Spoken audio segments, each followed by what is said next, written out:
School is the most important thing in your life. And while I hate school, I got a PhD. And I hate school. I hate everything about it. So somebody say, E, if you hate school so much, why you get a PhD? Because I hate school, but I love options. You can have average skill, but you can't have average will. You can't have average will. Like your will has to be phenomenal. You have to see basketball as the gateway. It's like a passport. Basketball is just your way to get in, and then once you get in, boom, then you dominate. So I'm telling you, you're not taking a test because they're giving you the test. You're taking a test that's about to change your life, your mama's life. And I know if you take the test serious, you'll kill it. When you go through your go-through, your siblings are watching you. When you go through your go-through, your friends are watching you. When you go through your go-through, your parents are watching you. And people will use your strength to get through their stuff. Yo, what's up? It's your boy, E.T. Welcome to another edition of freesummerschool.com. That's right, freesummerschool.com. Knowledge is the new money. Get you some. Let me tell you something, man. You'll hear me say this, throughout. If you listen to me, information changes situations, flat out. Information changes situations. I'm literally sitting here today. You feel me? Like going from a high school dropout, to where I am today because of some different information. I'm just being real. Like knowledge is power. Well, some people say knowledge ain't power. Applied knowledge is power. But you get what I'm saying. Information changes situations. I can't tell how, maybe an elder, maybe a business mentor, I've gone to a professional development and somebody said something, young people, and I'm like, ooh, ooh, like, yo, paradigm shift, worldview change, shift. And that piece of information has taken me from, 0 to 100. All right. So today we're talking about bullying. Let me just be real with y'all. Hurt people hurt people. Flat out. A lot of people who are bullies, they feel insecure, like they are being abused at home, whether it be verbally, whether it be physically, whether it be sexually. Now, I'm not suggesting that it's an excuse. I'm not suggesting that we should give them a pass. But what I am telling you is, like, just know the root cause. Just know it's not about you. For real. Like, that's what you got to understand. It's not about you. It's not, you are a person that should be picked on. Nobody should ever pick on anybody. It's not because of where you come from. It's not, and they might say it's because of where you come from. They might say it's the color of your skin. They might say it's socioeconomic. They might joke on you because of your shoes wet, but listen to me very closely. Let me just be honest with you. It's not about you. It has absolutely nothing to do with you. Hurt people hurt people. Just flat out. Grown hurt people hurt people. For real, grown insecure people hurt people. And I don't care how successful people are. People are still, insecure. Even people who you may look at as super secure, they might have something that they're insecure about, and so they feel the need, right? And I'm just being real. I remember, man, talking, capping jokes on folks, as we call it, back in the day. And I didn't do it because I wanted to do it. I did it because people were doing it to me. You feel me? And so I almost got good at capping jokes and, making fun of people and, minimizing people, whatever, because people was joking on me. And I was like, yo, I'm about to learn as well so I can defend myself. I would have never just been capping on people to be capping on people, right? And I had to realize as I got older, even though you know how to do it, E, and you can defend yourself, like, don't do it. Like, stop doing it, flat out. Like, don't ever take the opportunity to make fun of somebody or make somebody look bad or bring negative attention to somebody in public, right? Flat out, don't do that. Like, don't get a crowd. You feel me? And you trying to, okay, so look, hurt people hurt people. I just want you to know it's not about you, all right? B, give me the noise, B. I'm about to bring you the quote. I'm about to bring you the quote of the day. Look, you never look good trying to make someone else look bad. I don't care what the circumstances are. You never look good trying to make somebody else look bad. And I'm telling you, people are gonna try to do it. And especially if you shining, especially if you handling your business, especially if you successful, you become a target. You know, you got people who unfortunately they're not happy, they're not where they want to be, and so they're gonna dog you out or try to bring you down because some kind of way it brings them satisfaction. Look, stay on your post. Just keep doing you. Don't come off A's to pay them no attention. Don't come off being no honor roll student to pay them no attention. Don't come off of you had dreams and goals, you trying to accomplish something, get something done, you trying to execute. You know what I'm saying? You try to make it happen in your life. You gonna get off your success. You're gonna get off your journey to pay them attention. Don't do that. All right, B, give me one more. I got one more for y'all. All right, listen to the beat. All right, watch this. Strong people stand up for themselves, but the strongest people stand up for others. So this is for you. Now, Michelle Obama said it best. I know some of y'all like, I ain't feeling it. You know, she said, when they go low, we go high. For real. And so two things I want you to do. First of all, I want you to go high. And then as you elevate, I want you to bring other people up past those bullies for me. You feel me? Like not only should you go high, not only should you be successful, but bring some other people with you.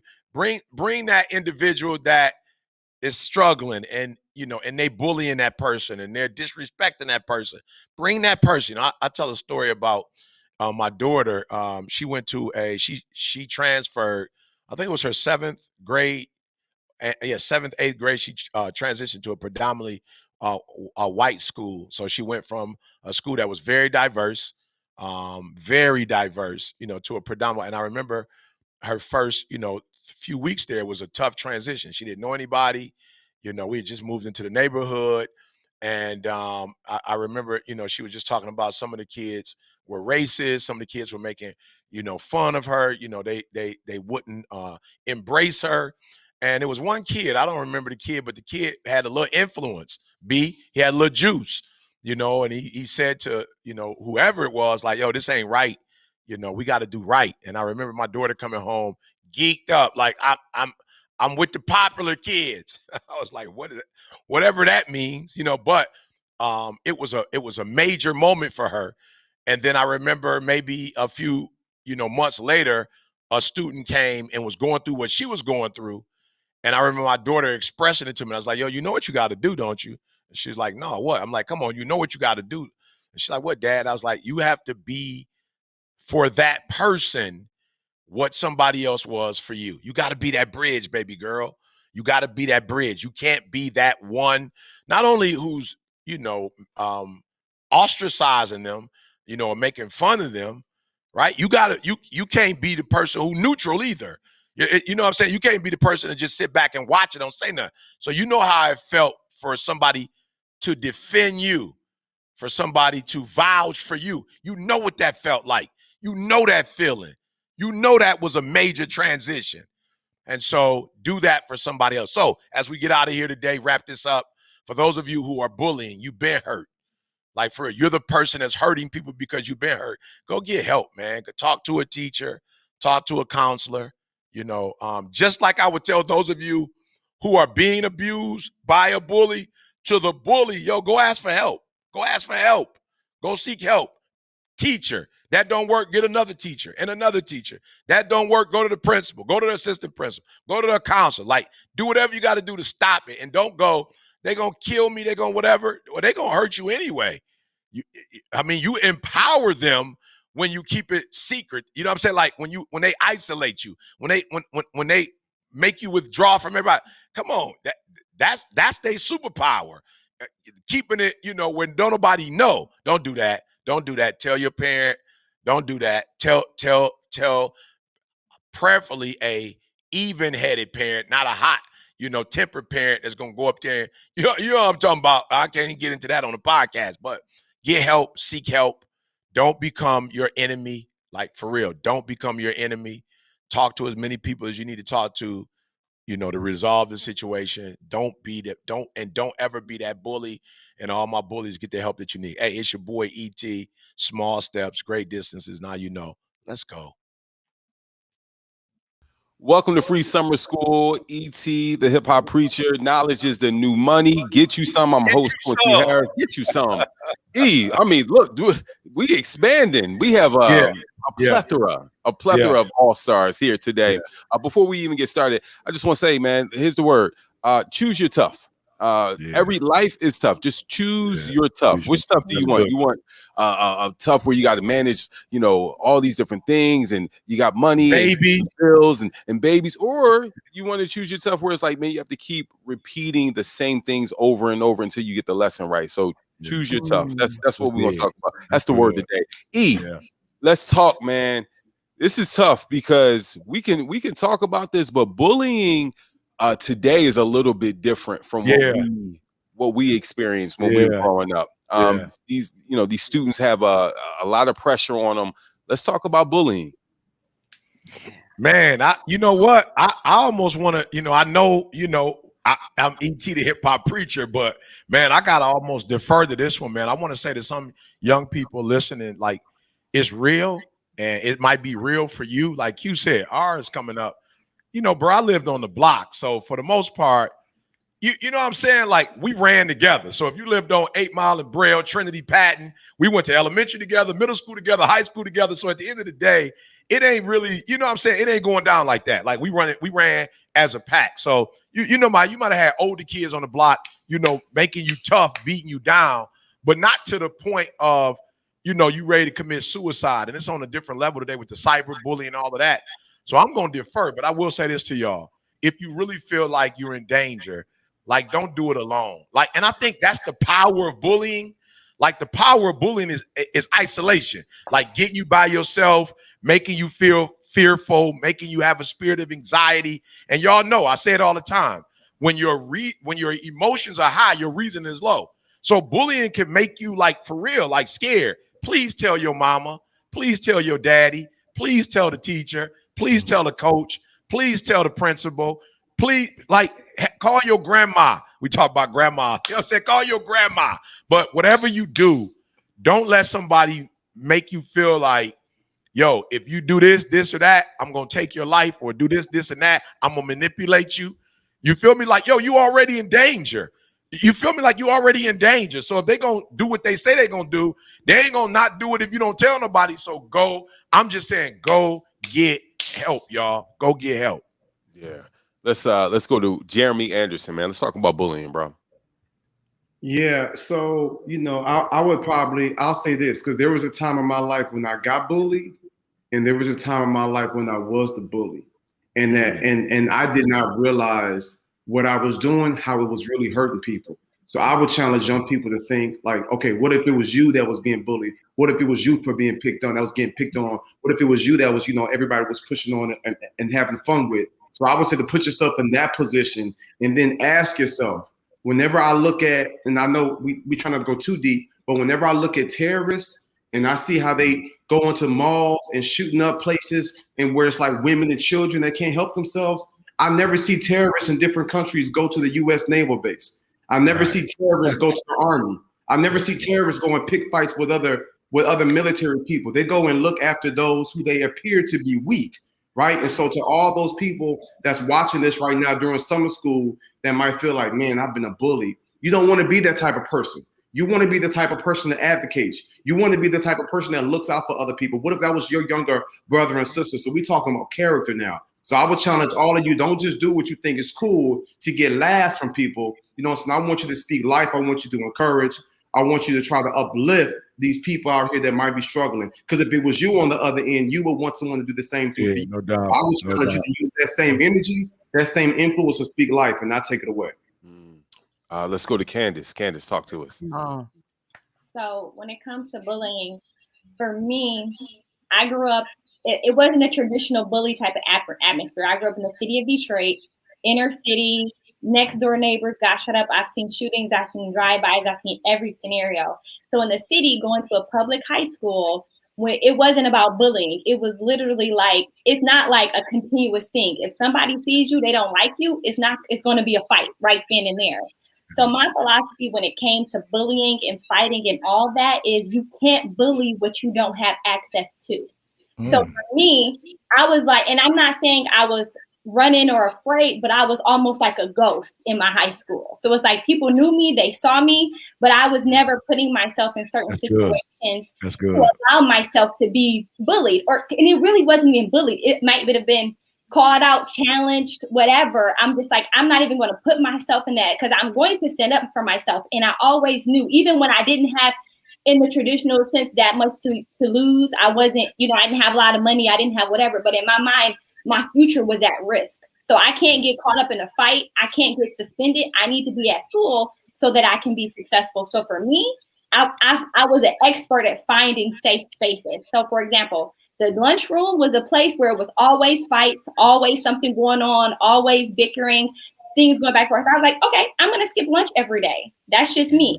I'm not going to go into that environment. I'm going to isolate myself. That's good. That's good. So I actually started going to one of my teachers, like, hey, can I just hang out in your class? You need me to do anything? He started bringing me lunch. He's like, my wife is taking lunch for me. He go lunch for you because you're in my class helping out every day. So it's little stuff like that where I'm like, hey, so if social media, you're getting bullied, you might need to isolate yourself. Okay, turn your comments off. Let me just not post for a while. Let me go on a break to secure yourself. So at the end of the day, you can't get bullied if they can't find you. So again, not running, but finding the safe spaces and locking into those and knowing in due time, like when I came out, I might have been a ghost to all the bullies, but when I graduated, I won most popular because at the end of the day, people knew me, but I was just in all the safe spaces thriving. So find your safe space, whether that's a club, a team, a teacher, whatever, that you can go in and be and thrive, and just don't try to stay away from the foolishness. So that was my strategy. It worked for me. That's a strategy. That's good. Hey, did you peep it though? Like, don't get it twisted. I still got most popular. Don't. Oh, no question. I heard it. I heard it. You heard it. I heard it. I heard it. I got it. So this is gonna be hard. We're gonna go from Candace to Cantis. We got Mr. Simmons. You know your name.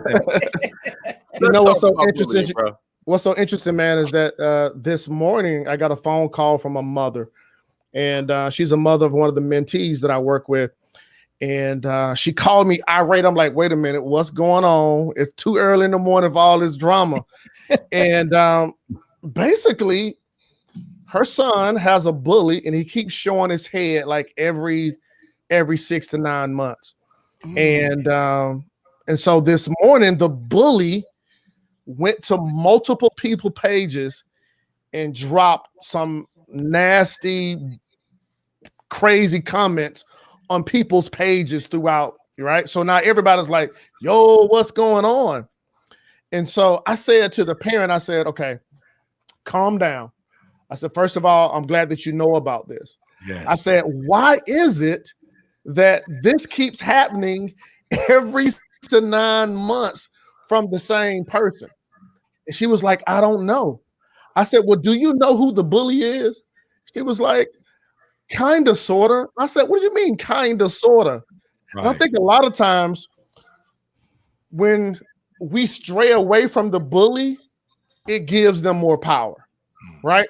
And it's something that the good book says, something so simple, to love our enemies. I said, as a parent, have you ever thought about, like, what's the favorite candy of this current bully? Like, do you know his favorite dessert? Yeah, okay, let's talk to everybody involved. But if this thing keeps showing up, let's get everybody involved. Yeah. And how can we flip this whole thing? Let's start confusing our bullies. They bullying you all day, and they show up the next day, they got a whole box of Skittles at their front door, right? It's something about love that I feel like is so strong, where and a lot of times we run from certain things, but you guys know when drama pops up, even in the personal relationships or business, you got to just sit down and have a conversation.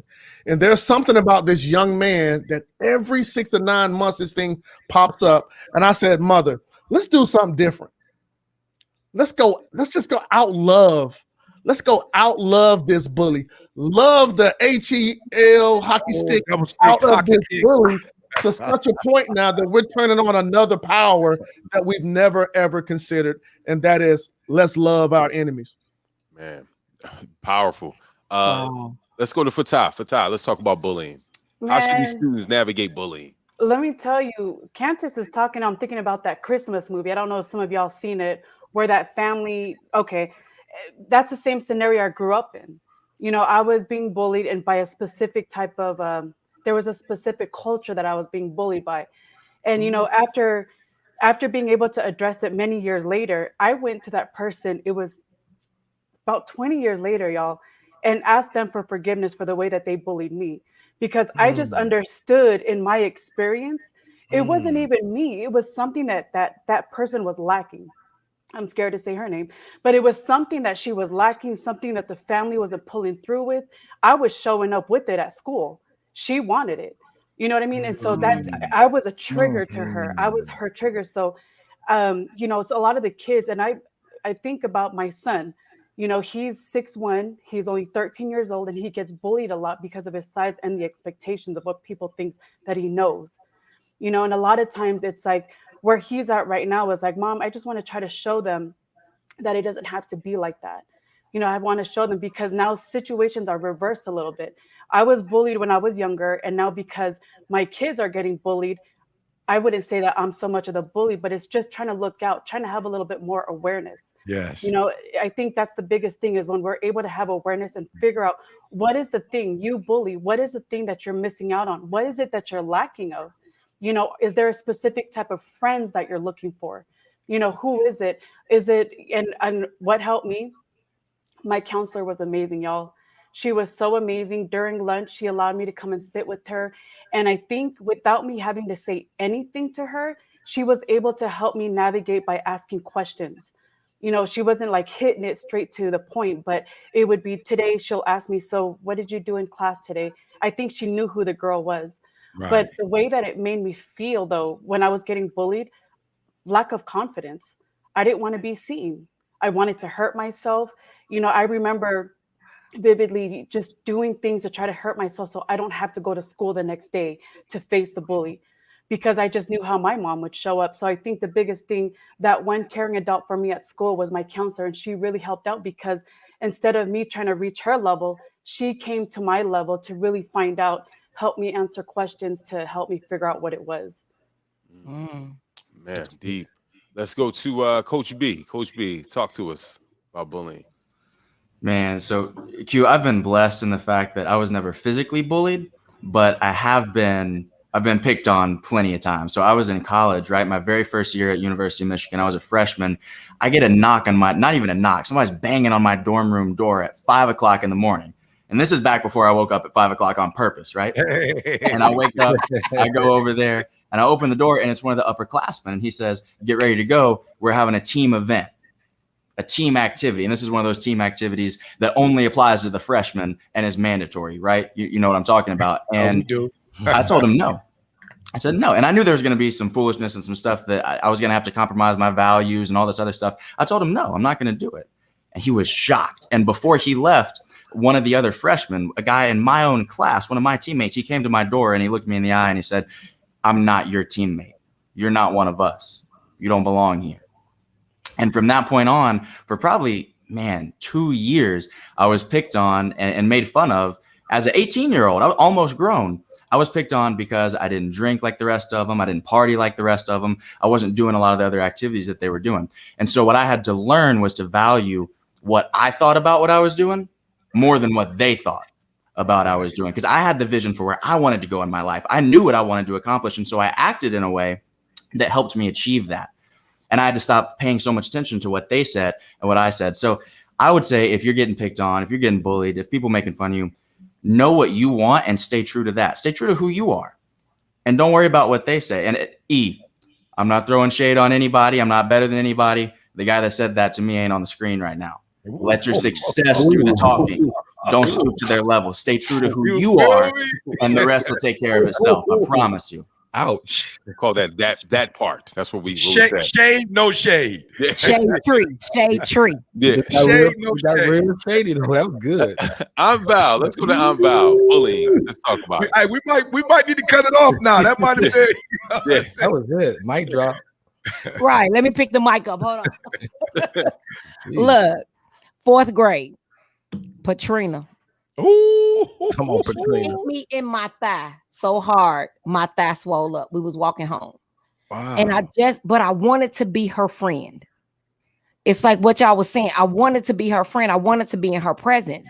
And it's like I would inflict myself into these situations because I kept wanting to be her friend because she was so popular. And it was like, why? I never thought about like, okay, why is she popular? What message is she sending to people? And then I got invited to her house. Oh, everybody was hanging out. And I saw how her mother treated her. Ooh. Ooh. Oh. I said, oh, tree apple. She got it from her mother. She get it from her From her mama. mama. That's the first thing came up. Yeah. Right. But that was it. And so I guess I want to flip in a message to the parents here. Like, man, your kids become what they see. Like, I remember I did something one time and my mother looked at me and said, where did you get that from? Right. That's not what we do. Right. I know that's right. I know that's right. So parents, when a teacher says your child has bullying tendencies, start checking the tree. Because the apple came from the tree. What is it connect? What is is your child connected to that they're getting this behavior? And to my kids, keep telling till it stops. I know you say I told one teacher. It doesn't keep telling till it stops. Telling till it stop. Keep telling. I mean, just keep telling. Find another teacher. Go to the meeting when the teachers have their meetings. Go to the meeting, and every time that person bullies, like, give yourself a voice. Stop giving the bully the voice. Yeah. Because if you don't tell it and you silence yourself, you endanger yourself even more. And the message to all the people that know the bullying is going on: you're the silent bully. You a bully too. Auntie Val, stitches. You know what I'm saying? Stitches. Come on, they get stitches. You know what I'm saying? Look, What's up? I'm gonna live to get these stitches because I'm gonna keep telling. They gonna start calling me a trick. She tricking off. She keep telling. Leave her alone. She gonna go tell. Yeah. I ain't the one. The long line at the nurse's office. Yeah. Right. But you have to keep. That's protecting yourself. Yeah. It's like it's not. You cannot just tell one teacher. And being a retired principal, I remember kids going, well, I told Miss Jackson she ain't do nothing. Well, then you go to Miss Johnson, then you go to Mr. Thomas. You go everywhere that you need to go and keep going. And your parents need to be the second person you tell. Why do I say second? Because if it happens in school, you go tell somebody in school first. As soon as you get home, you tell your parents. Don't wait 3, 4, 5 months. She been doing this a long time. You get one. Hey, I will say this though, Val. Try to tell your parent if you have an option. Okay. Tell your parent that's a little bit more reasonable. Right. I'm just saying because there have been parents who've gone up to the school and it's a fight now, and then now they parent coming up like you don't want it to escalate. You feel me? And I just know in this society, let me just say this: the parents are a lot younger. Amen. And they haven't had life experiences, and for a lot of them, they don't know the rules of engagement. So, like, if your mama is off the charts, you watch it. You know what I'm talking about. Your mama off the charts. You might want to tell your grandma, who also knows how to handle her business, but just in a more efficient and effective way. Yeah. Let's go to Kale. Kale, talk to us, man, about bullying. Yeah, man. This is crazy because I don't know if y'all have watched the Loki series that just came out, Disney Plus. This is not a promotion. All right, so they dropped a new series about Loki, the villain from the Avengers. And first episode, he gets taken into the little time police station, and they're asking him questions about his life. Like, why have you been bullying people your whole life? What is it about you? You tried to blow up New York. You tried to take over the galaxy. You out here, you know what I'm saying, bending people to your slaves. And he was like, the reason I'm doing all of this is because fear is a tactic used by the weak to make themselves appear strong. And to me, I think that's what bullying is. It's a tactic used by the weak to make themselves appear strong. And a lot of times when we think of bullying, we think the person being bullied is the weaker person. And the person that's the bully is always appearing as the stronger person when it's the other way around. So I think for the people who are bullying, like, there's something missing. There's a weakness there that you haven't overcome, whether it's acceptance, whether it's identity or whatever. There's a weakness that's causing you to be bullied. And for the people who are being bullied, hold on to the things that make you strong, because the bullies cannot bully you anymore once they find out that you're actually strong. And that's how I kind of dealt with my bullies growing up. I used to get made fun of. You know, I'm from Detroit, and we had uniform schools up until high school. And if you couldn't have the right kind of drip, even in the uniform, like if you like uniform might be black and white, but they knew what kind of uniform shirts we had on. Like, that ain't French toast. Wow. That ain't Stacey Adams. You know what I'm saying? So if you came with like some pawn store, thrift store clothes on or whatever, they'll bully you down to the T. But once they seen how I was rocking it, you know what I'm saying? Once they see, I'm like, oh yeah, these Payless shoes, but you know, I like the way they make me slide in the hallways. You know what I'm saying? Like once they see you got a little bit of confidence about yourself, no matter what you look like, they realize their bullying doesn't have as strong of the effect, because they want their bullying to transform you or something like that. They want to see how it affects you. That's where they get off at. They want to see how it tears you down, and they want to see you cry. But when you stand strong in who you are and your confidence, then the bullying has less of an effect. And the bullies might start to try to become your friend. Like, hey man, how you get so confident, man? I'm struggling in this area, or how do you, you know? So I think that's the best way I could describe it. Nice. Uniform bullying, uniform shaming. That's new. That's new. Uniform shaming. Man, you ain't got no choice. Your chance. Wow. I know exactly what you're talking about. They know when your black pants ain't Dickies though. They be like, they ain't the Dickies. You ain't got the Dickies on. I remember. Let's go to Charles Terry Jr., man. Charles Terry Jr. All right. Wow. The Dickies paint. That's a new one for me, Kel. That's new. All right. So when we talk about bullying, I know I've spoken to many students about what bullying looks like. In 2021, bullying is a whole new beast, because it must be clear that not all forms of bullying leave bruises. So when we look online, there's cyber bullies, there's uniform bullies.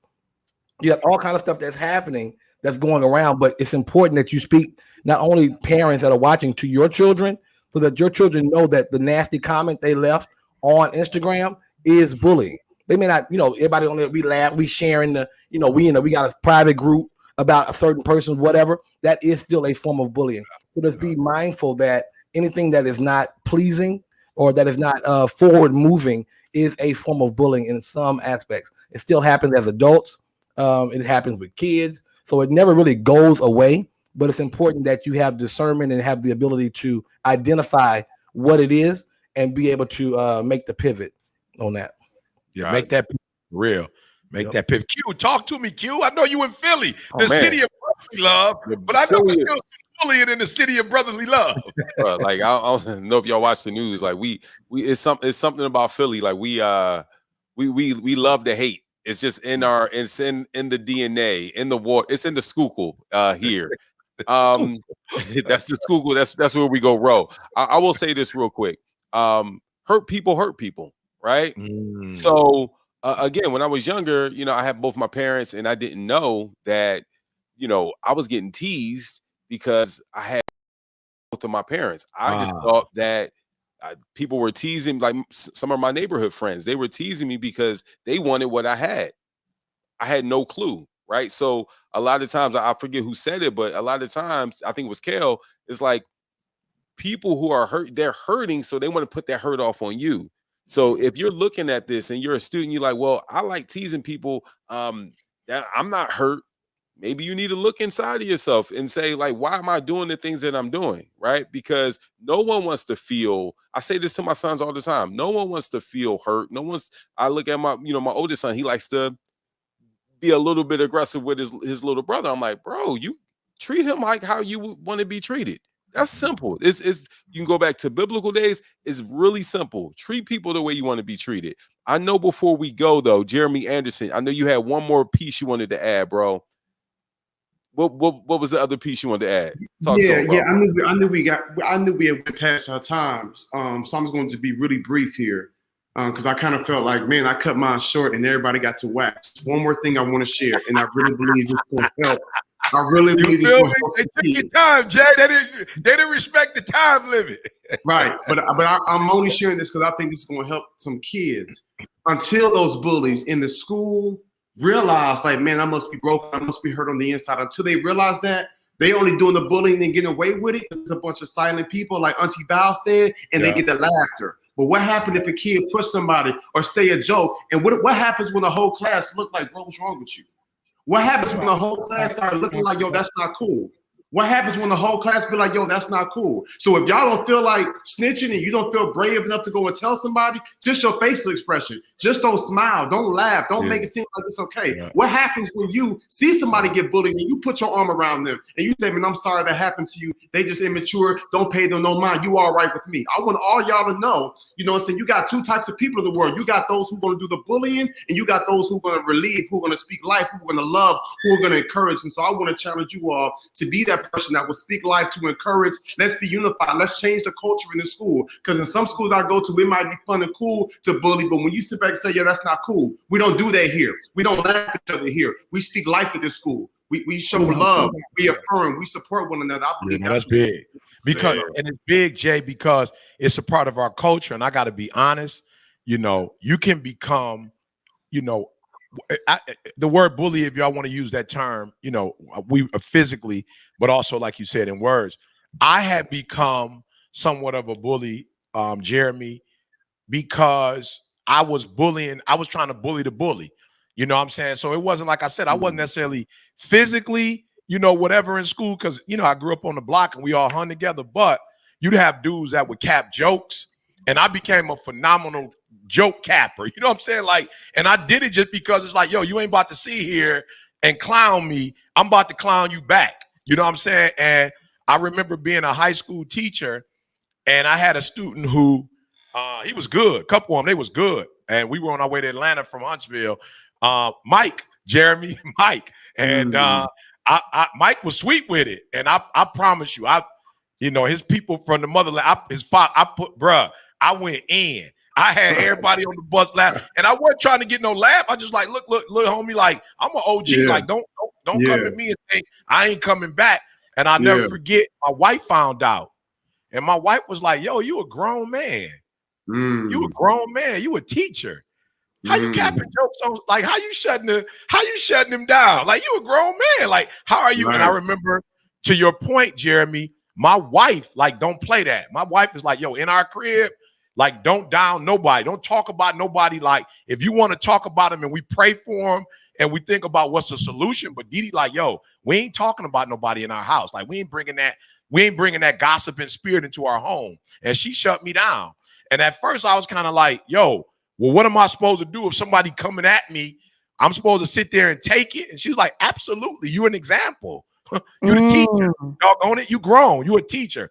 And I just know, like, even now I've gotten over it, but I don't joke. I don't try to like joke people, like talk about they whatever. I just leave it alone. And it's hard sometimes because I'm good and I can do it.